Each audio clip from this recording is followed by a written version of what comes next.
There are clear, constitutionally prescribed areas of federal jurisdiction, and on matters where provinces disagree, especially when it involves the national interest, strong and effective federal leadership is not only desired, it's required. Take pipelines and interprovincial trade. We live in a country where no one has a veto on matters of national interest clearly in federal jurisdiction. Confederation is predicated on increasing our collective prosperity.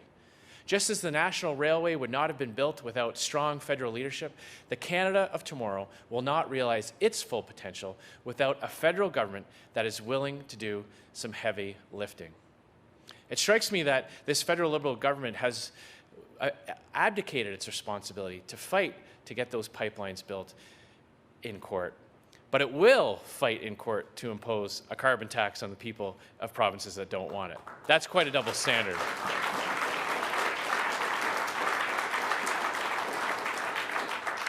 We need a government of Ottawa knows best. We don't need a government of Ottawa knows best. Sorry. We don't need a government of Ottawa knows best, but rather we need a government of yes. Yes to energy self-sufficiency.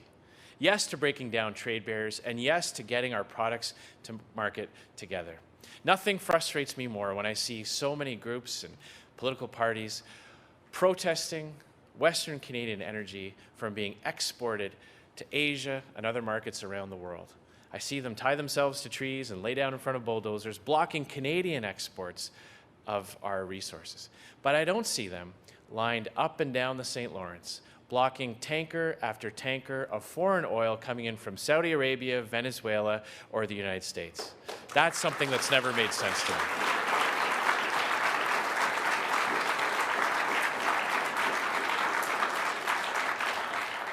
Conservatives have a vision of energy independence for Canada. Often we say that the world needs more Canadian energy. I believe that's true, but I believe Canada needs more Canadian energy, and we will work to make sure that that is a reality.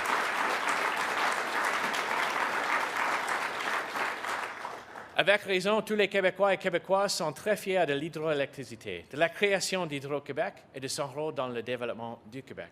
Je souhaite aussi que les Québécois comprennent et respectent que les Canadiens des autres provinces souhaitent pour leur part que le Canada puisse profiter de l'exploitation de notre richesse pétrolière et gazière.